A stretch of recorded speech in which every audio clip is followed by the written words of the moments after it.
O título da mensagem, o tema é como as pessoas podem ouvir diretamente de Jesus o seu ensino e crer nele. Em João 4:42, naquele episódio do encontro de Jesus com a mulher samaritana, nós lemos assim no verso 42, retratando o que disseram os homens que, depois de ouvir da mulher o seu testemunho, puderam ouvir Jesus. Então eles disseram: agora não é mais por causa do que você falou que nós cremos, mas porque nós mesmos ouvimos e sabemos que este é verdadeiramente o Salvador do mundo. Não sei quantos de vocês têm reparado que nós estamos ministrando sobre a necessidade que temos de buscar a direção de Deus para que no trabalho, na escola, na vizinhança, em todos os nossos relacionamentos, nós possamos discernir pessoas que estejam prontas para receber Jesus em seus corações ou para ouvir acerca dele.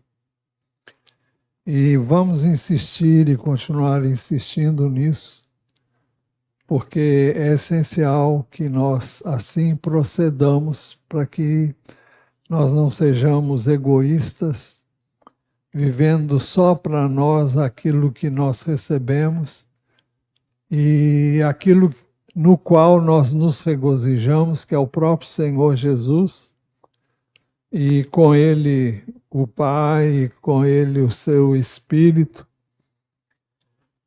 mas que isso possa chegar a outras pessoas. Estatisticamente, nós sabemos que a maior parte das pessoas que hoje estão em Cristo, elas ouviram a mensagem de salvação quando ainda eram crianças. E a criança é receptiva, é aberta ao Evangelho, porque ela crê no que lhe é dito. Se ela ouvir de alguém algo diferente, ela vai acreditar no que ela vai ouvir. E elas creem naquilo que ouvem de pessoas que têm influência sobre elas, e elas têm isso como verdade. Quanto mais cedo elas ouvem isso, mais isso é entranhado e fixado nelas. Daí porque as Escrituras ensinam que os pais, principalmente, e os que lidam com estas crianças, sejam aquilo que recomendam as Escrituras. Em Provérbios 22:6, ensine a criança o caminho em que deve andar, e ainda quando for velha não se desviará dele. Então, é importante que os pais tenham consciência disso e não estejam dormindo no ponto, porque as escolas estão aí para roubar dos filhos tudo que puderem através de ensinos que nem sempre são os melhores. Eu não estou dizendo que você não tenha que levar ou colocar seus filhos numa escola, mas você tem que dar um alicerce, um ensino substancial daquilo que você crê e quer que seja formado nele, para que quando ele ouvir outro ensino, ele não se deixe persuadir por esse ensino, mas sim pelo que você deu. E é importante que você alerte ele para o fato de que eles vão receber instruções diferentes no que diz respeito à pessoa de Jesus, no que diz respeito à nossa fé na sua obra redentora. Numa certa ocasião,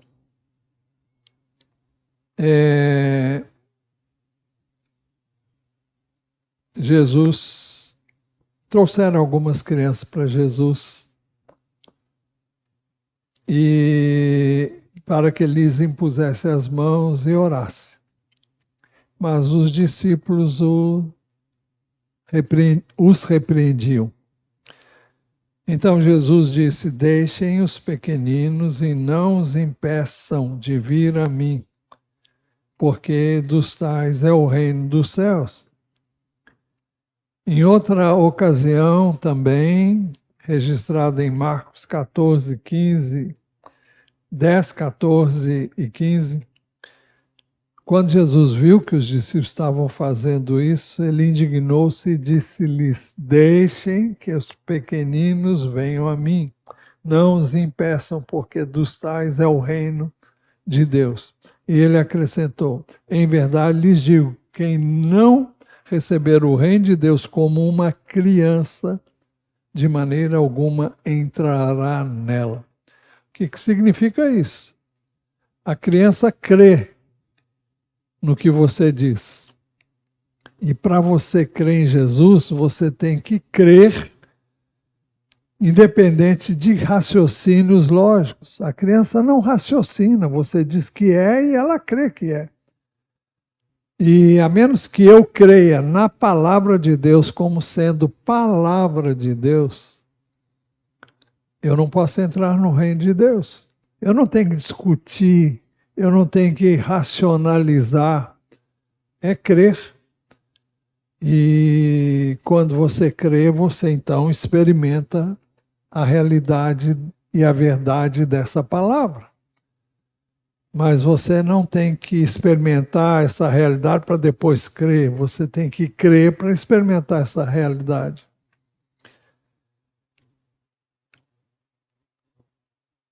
Então, é muito importante que nós instruamos as nossas crianças, e os pais, principalmente, têm essa responsabilidade, e a igreja também, no sentido de propiciar às crianças um ambiente adequado para que aquilo que é ensinado em casa seja fortalecido aqui.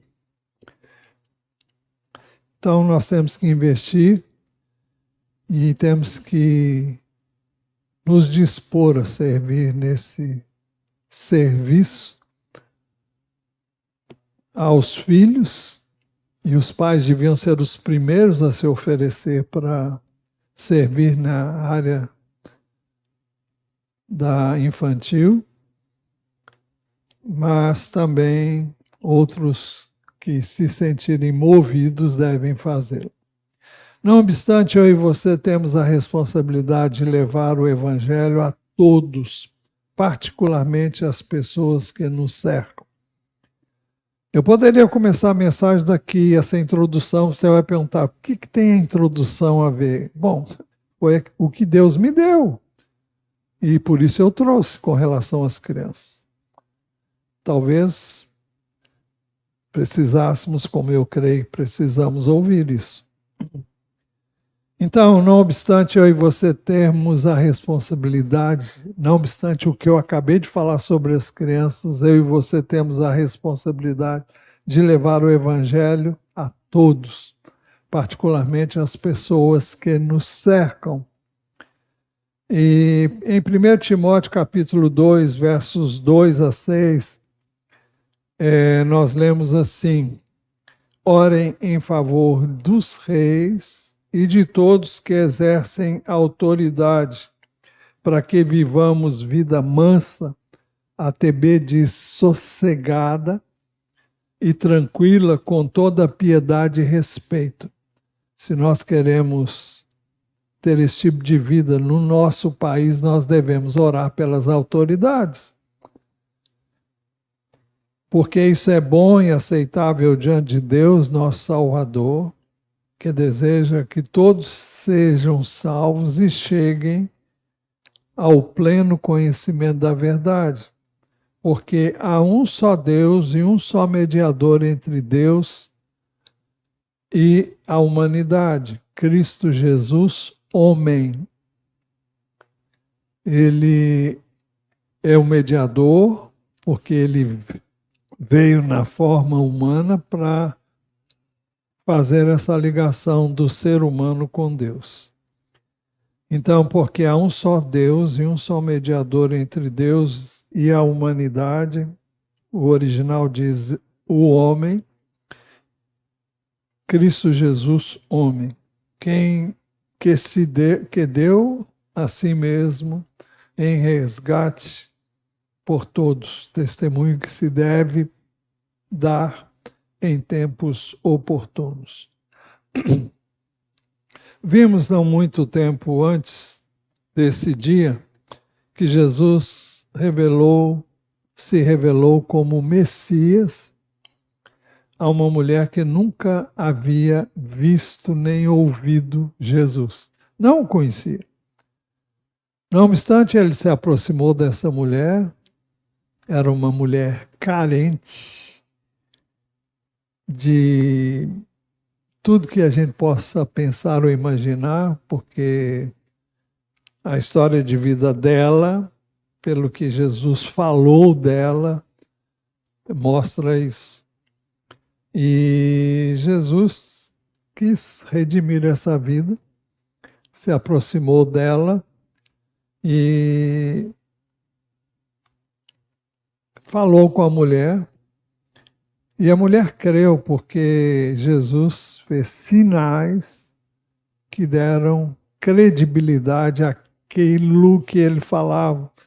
Porque os samaritanos jamais aceitariam uma palavra de um judeu, porque os judeus viviam em litígio, não uma coisa assim muito terrível, mas eles não se davam com os samaritanos.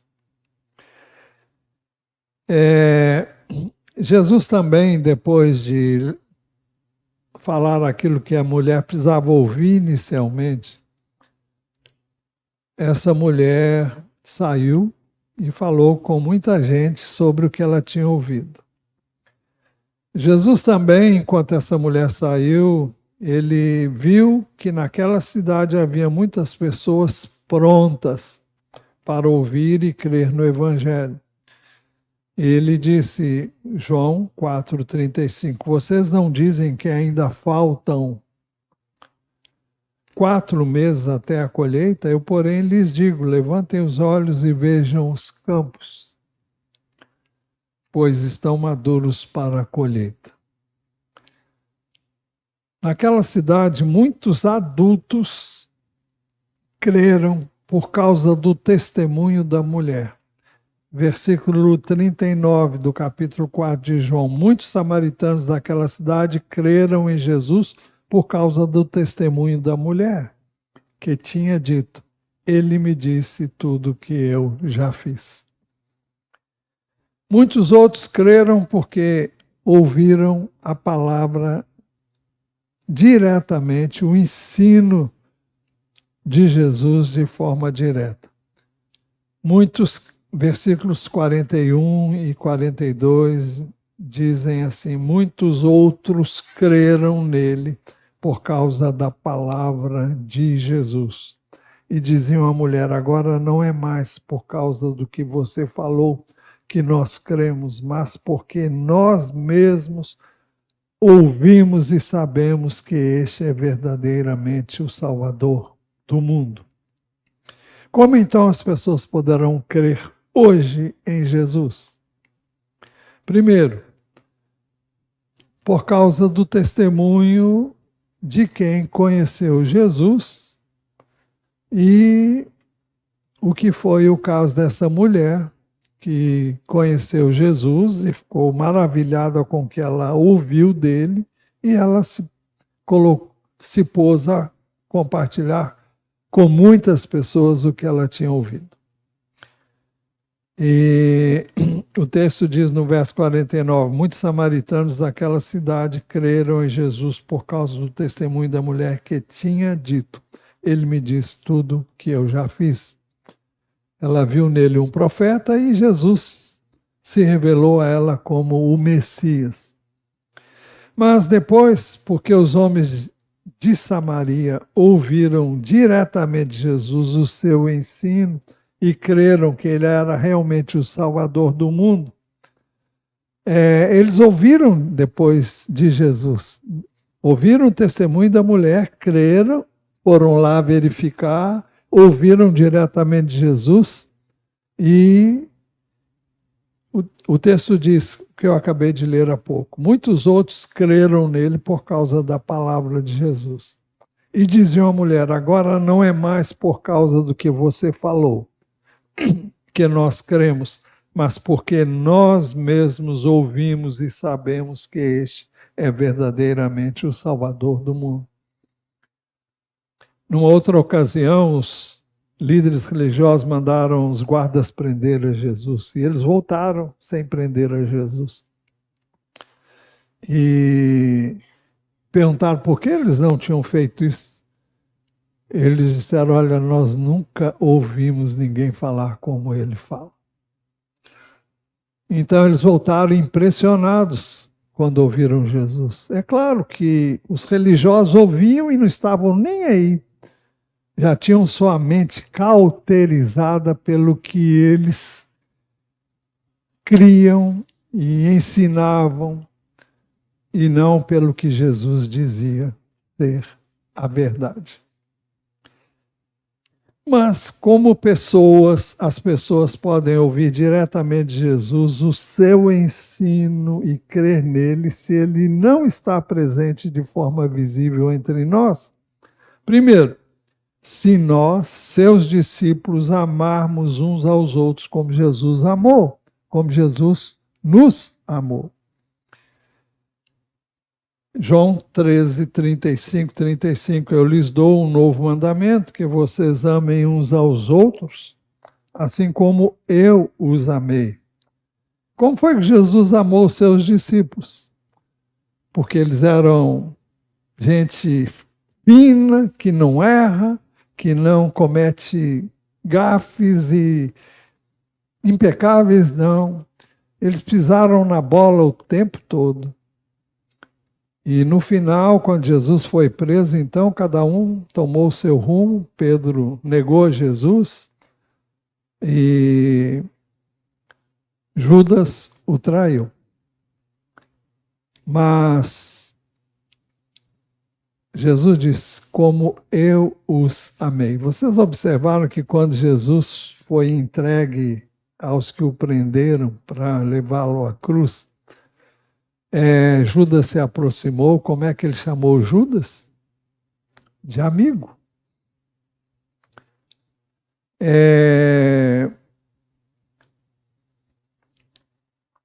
Então, Jesus amou os seus discípulos até o fim. E tendo amado os amou até o fim, diz o capítulo 13. No início ali do capítulo 13, isso diz assim. Então, nós não podemos ter qualquer raiz de amargura e ressentimento na nossa relação uns com os outros, aqui dentro, lá fora, em lugar nenhum. Se existir alguma coisa, eu tenho que perdoar, porque eu fui perdoado, porque eu fui aceito, fui objeto do amor de Deus e eu tenho que perdoar, porque se eu não perdoar, eu não tenho perdão. Então, não há espaço para quaisquer ressentimentos entre nós. As pessoas falham feio. Eu falho, você falha, todos nós falhamos, todos nós erramos em muitas coisas. Dizemos coisas que não devíamos dizer, quando vimos já dissemos, mas se eu me der conta de que eu fiz isso, eu tenho que pedir perdão. E quem recebeu aquela palavra inadequada deve perdoar. Simples assim. Como as pessoas podem ouvir diretamente de Jesus o seu ensino e crer nele se ele não está presente de forma visível entre nós? Então, no caso que eu citei primeiro, o amor que Jesus teve por mim, por você, deve se manifestar na sua relação com outras pessoas, não porque elas sejam merecedoras.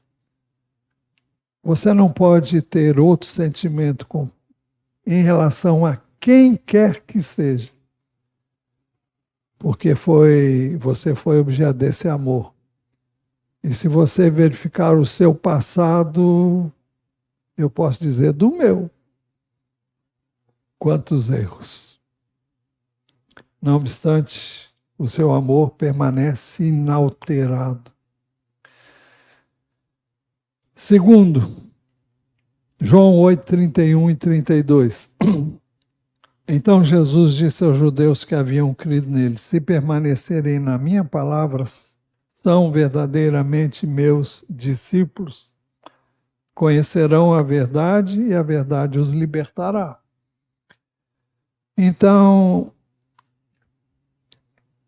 como as pessoas vão poder ouvir de Jesus se nós permanecermos na sua palavra?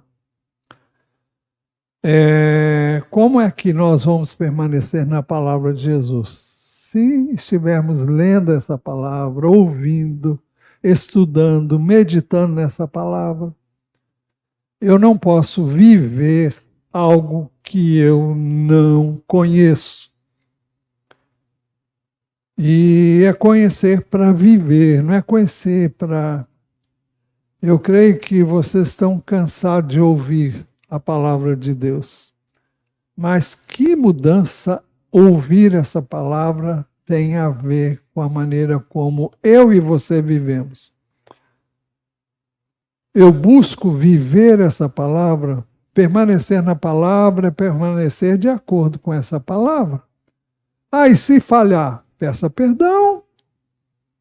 Todas as vezes que falhar. Talvez tenha que pedir perdão muitas vezes. Mas é necessário. Eu estou vendo que eu estou com pouco tempo e eu vou ter que acelerar aqui.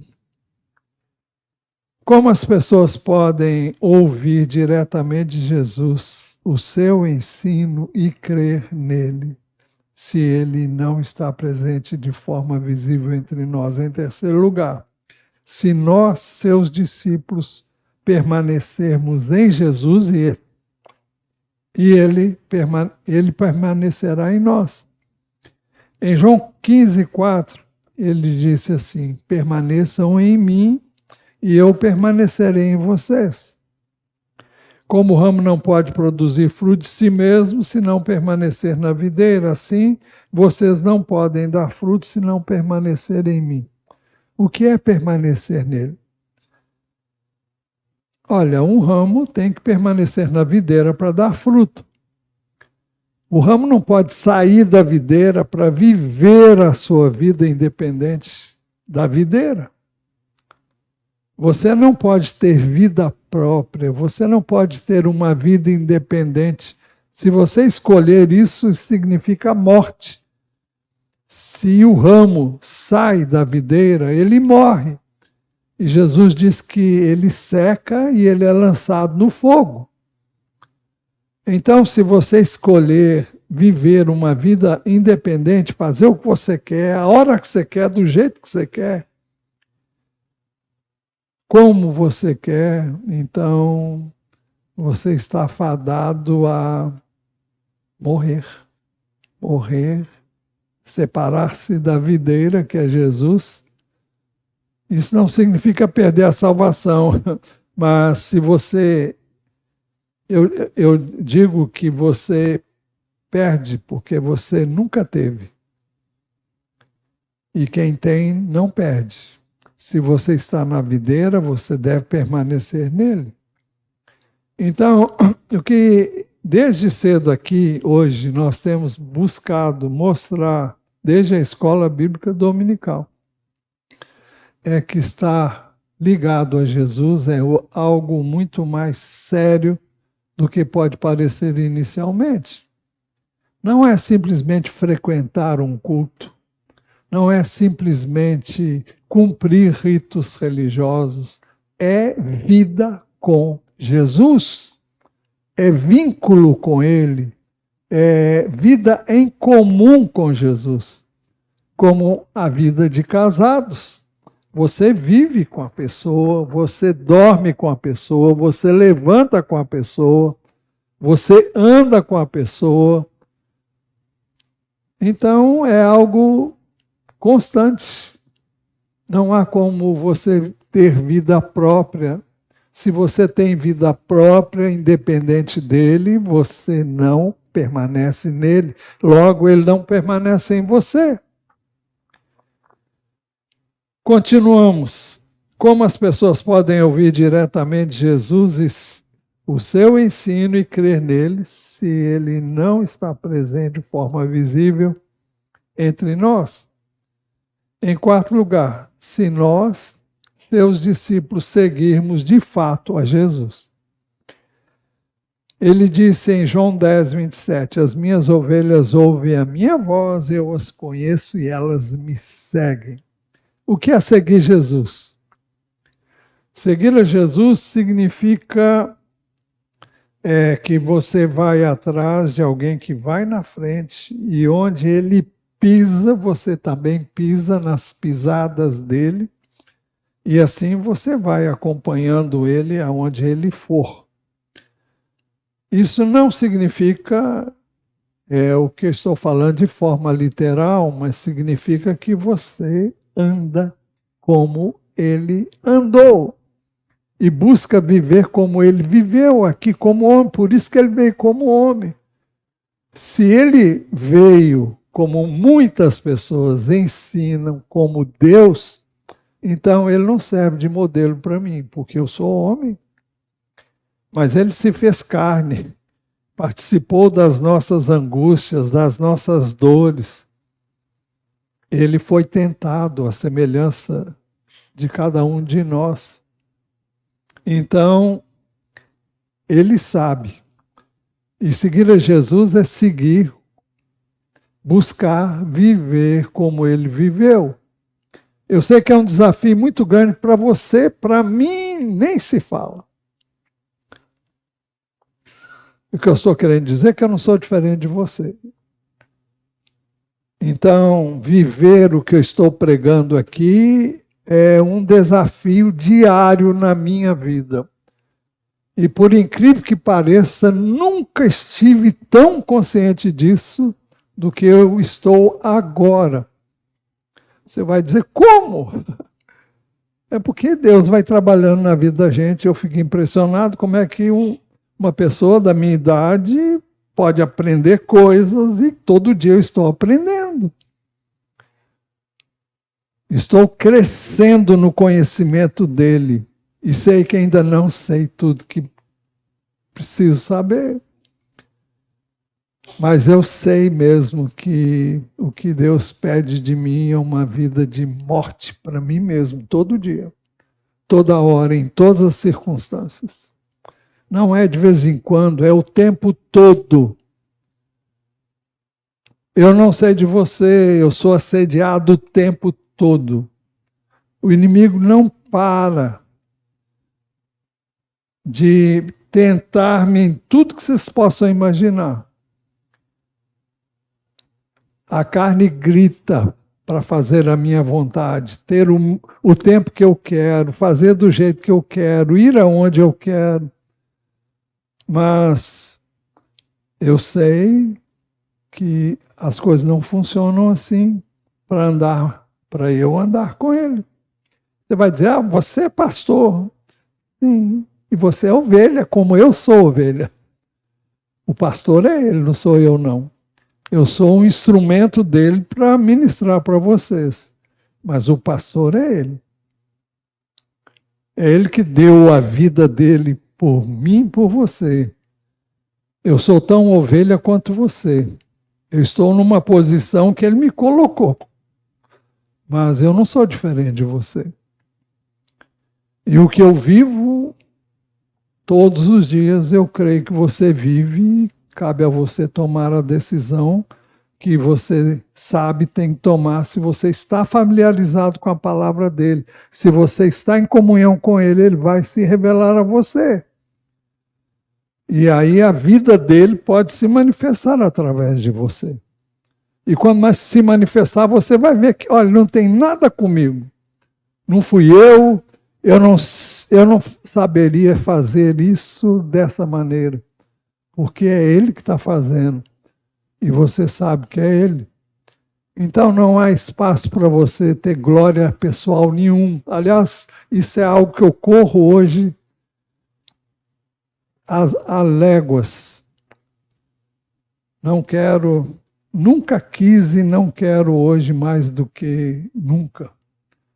Porque ela não cabe em mim e não cabe em você. Não queira aparecer, não queira ser notado, observado. Nós somos chamados a morrer para nós, dia e noite, para que ele possa manifestar a vida dele. Não existe outra forma.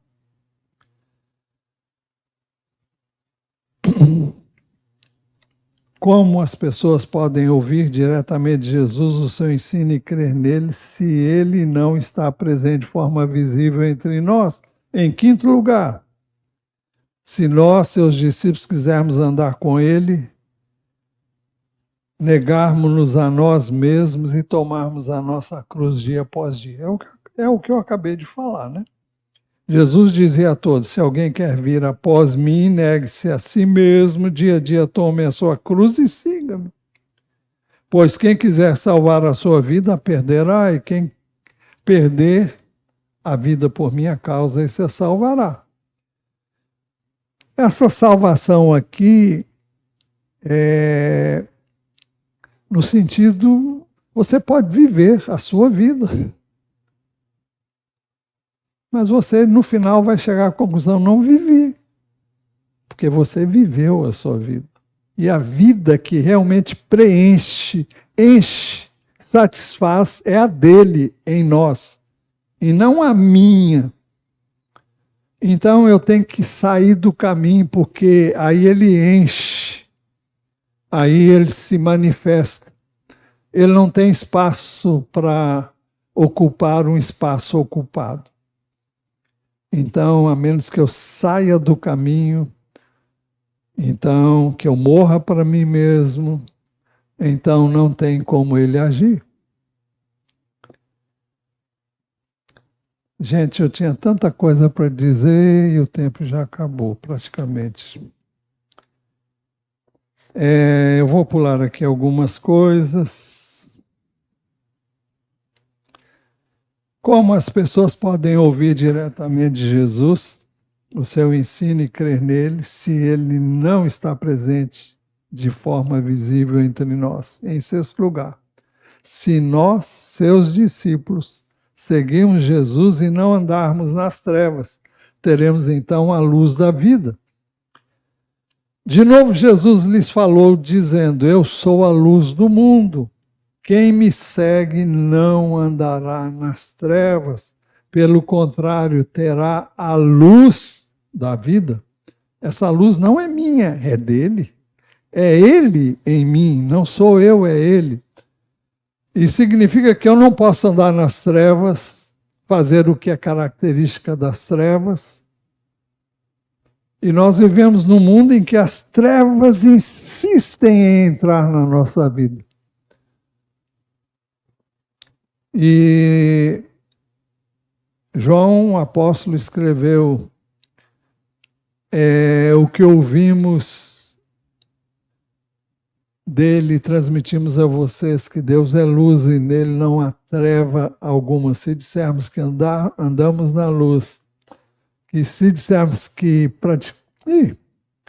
1 de João capítulo 1, versículo 5. Deixa eu ver se eu acho aqui rapidamente. Ora, a mensagem que dele ouvimos e anunciamos a vocês é essa: Deus é luz e nele não há treva alguma. Se dissermos que temos comunhão com ele, andarmos nas trevas, mentimos e não praticamos a verdade. Se andarmos na luz como ele está na luz, temos comunhão uns com os outros, e o sangue de Jesus, seu Filho, nos purifica de todo pecado. Bom, então não há espaço para as trevas em nossa vida, não há comunhão, como andar com o Senhor e a vida dele se manifestar nas trevas. Não vai se manifestar de jeito nenhum. Essa semana, uma pessoa muito próxima mandou um vídeo num grupo da família, onde a pessoa falava um monte de palavrão. Então, você não pode falar palavra torpe. Você não pode associar-se com esse tipo de relacionamento com quem quer que seja. Você não vai criticar o incrédulo porque fala palavrão, porque ele tem que conhecer Jesus. Você não tem que criticá-lo por isso. Mas não pode ser esse o seu vocabulário. Nenhuma palavra torpe pode sair da minha boca. Nenhuma reclamação, nenhuma murmuração. Bem, 7º lugar, deixa eu ver se eu estou caminhando, eu vou tentar resumir o máximo. Em 7º lugar, não vou nem colocar a frase inicial. Se nós, seus discípulos, entendermos que fomos salvos e chamados para ser luz no mundo, ou seja, Jesus em nós. Vocês são a luz do mundo, Jesus disse. Agora, como isso acontece? Em 8º lugar, se nós, seus discípulos, entendermos que a luz que temos não pode ser escondida debaixo de um cesto, mas deve ficar visível. Jesus disse, vocês são a luz do mundo, não se pode esconder uma cidade edificada sobre um monte, situada no alto de um monte, nem se acende uma lamparina para colocá-la debaixo de um cesto, mas num lugar adequado, onde ilumina bem todos que estão na casa. Assim brilhe também a luz de vocês diante dos outros, para que vejam as boas obras que vocês fazem e glorifiquem o Pai de vocês que está no céu. Então, como é que a luz de Jesus pode brilhar? Se a minha vida for compatível com aquilo que Jesus faria. Ele diz, para que assim brilhe também a luz de vocês, que Jesus disse que, no verso anterior, nós lemos, quem me segue não andará nas trevas, pelo contrário, terá a luz da vida. Quem é que é a luz da vida? É Jesus. Como é que Jesus vai brilhar em mim? O texto diz, assim brilhe também a luz de vocês diante dos outros, para que vejam as boas obras que vocês fazem e glorifiquem o Pai de vocês que está nos céus. Nenhum de nós é salvo por boas obras, mas se nós queremos tornar Jesus conhecido, nós devemos praticar boas obras. E é preciso que as pessoas vejam em nós a luz de Jesus. Não é a minha nem a sua, não. É a luz dele. Quando ele diz, vocês são a luz do mundo, é porque ele está em nós. E ele quer viver a sua vida em nós. Então, para finalizar, como podemos viver isso no nosso dia a dia? Jesus disse que se permanecermos nele, ele vai permanecer em nós. Não vou citar o texto, João 15:4. Como podemos viver isso no nosso dia a dia? Jesus foi enviado pelo Pai para que vivamos por meio dele. Nisso se manifestou o amor de Deus em nós, em haver Deus enviado o seu Filho unigênito ao mundo para vivermos por meio dele. Vida cristã não pode ser vivida por mim, por você, mas só Jesus pode vivê-la se eu sair do caminho. Isso implica em dependência total dele, implica em relacionamento completo com ele. Você vai dizer, eu preciso viver 24 horas com a Bíblia na mão, orando 24 horas? Não, viver a vida comum, mas viver o que a gente lê na palavra, a gente ouve na palavra. E você vai ter que ter realmente relacionamento com Deus através da sua palavra, diariamente. Porque diariamente você é influenciado por 1000 meios de comunicação, sobretudo nas redes sociais.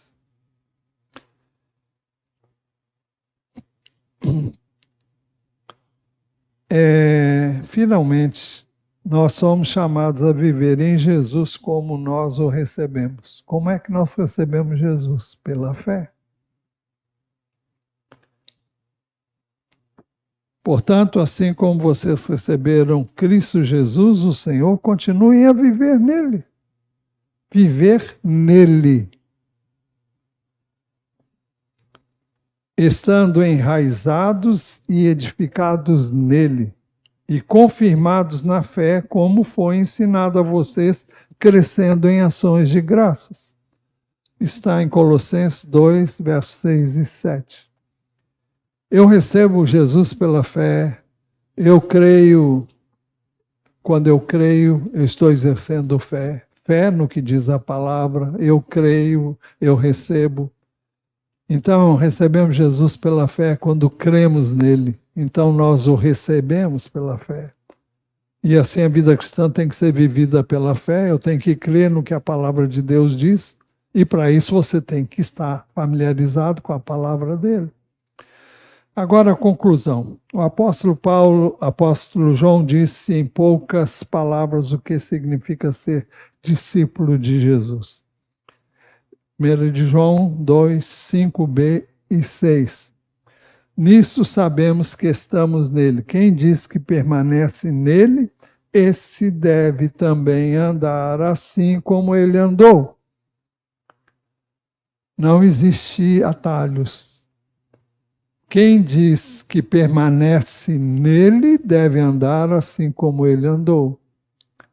Então não existe atalhos. Não existe outro caminho, é andar como Jesus andou. Você vai dizer, eu nunca vou conseguir. Claro que não vai. Você não. Eu não. Nenhum de nós consegue. O padrão de vida cristã é só Jesus que pode viver. E Ele quer viver em nós. Ele quer manifestar isso em nós. E se eu falhar, repito outra vez, vai lá e pede perdão. Olha, não é isso que eu sei que devia fazer, me perdoa, eu errei. Então precisamos comunicar a vida de Jesus às pessoas que estão ao nosso redor. Precisamos pedir ao Senhor em oração amor verdadeiro pelos que precisam de Jesus e estão perto de nós. Pedir a graça de viver a vida de Jesus pelo poder do Espírito de Deus. Nós só podemos viver, Jesus viveu a sua vida em nós através do seu Espírito. A graça de discernir as pessoas que estão prontas para ouvir e receber. A graça de ter a oportunidade e a coragem, ousadia e poder para testemunhar de Jesus. A gente tem isso quando pede, que Ele nos dê a graça de levar pessoas a Jesus para que sejam salvas e fiquem firmes nele.